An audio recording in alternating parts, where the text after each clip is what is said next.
नमस्कार किसान साथियों, हमारे YouTube चैनल पर आपका स्वागत है। किसान साथियों, जानते हैं सरसों का तेजी मंदी रिपोर्ट। सरसों ने मारा यू टर्न, क्या है वजह?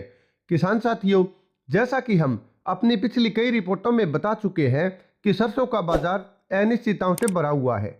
इसलिए पिछले दिनों आई तेजी के बाद हमने सरसों को लंबे समय तक होल्ड न करने की सलाह दी थी। हमें पूरी उम्मीद है कि आपने सरसों निकाल दी होगी। अगर नहीं निकाली है तो आपको सतर्क रहने की जरूरत है। इस रिपोर्ट में हम सरसों के बाजार की हर खबर को लेकर कवरेज करने की कोशिश करेंगे ताकि आपको सही निर्णय लेने में सहायता हो सके। ताज़ा मार्केट अपडेट। विदेशों में खाद्य तेलों के दाम कमजोर होने से घरेलू बाजार में कल दूसरे दिन लगातार सरसों के दाम कमजोर हो गए हैं। जयपुर में कंडीशन के सरसों के भाव 100 रुपये कमजोर होकर 7,000 रुपये प्रति क्विंटल तक रह गए हैं, जबकि भरतपुर में गिरकर 6,600 रुपये प्रति क्विंटल पर आ गए हैं।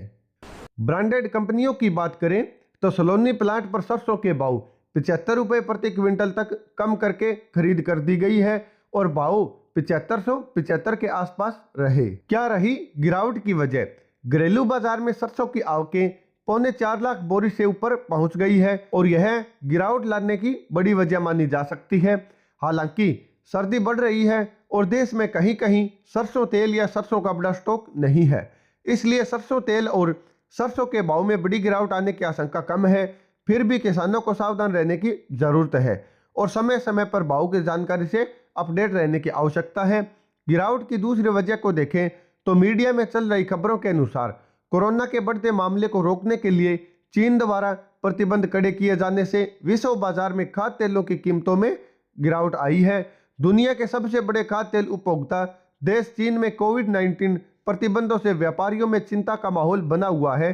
चीन का सोया ऑयल अक्टूबर के पिछले साल की समान अवधि के मुकाबले 19% घटकर 4.14 मिलियन टन रह गया है। जानते हैं क्या है जानकारों की राय?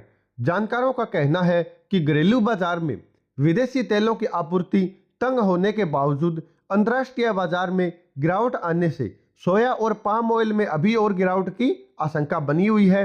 पाम ऑयल की मांग वैसे भी सर्दियों में कम होने लगती है और सोयाबीन की फसल अच्छी होने के कारण इन तेलों में गिरावट बढ़ सकती है।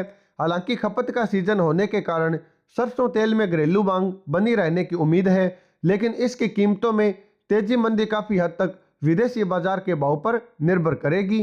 किसान साथियों, जानकारों और विशेषज्ञों की राय माने तो दिसंबर तक सरसों में काफी तेजी आने की उम्मीद बताई जा रही है।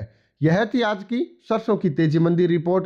अगर आप ऑनलाइन तरीके से किसी भी फसल की तेजी मंदी रिपोर्ट या ताज़ा भाव जानना चाहते हैं तो हमारे चैनल को सब्सक्राइब जरूर करें।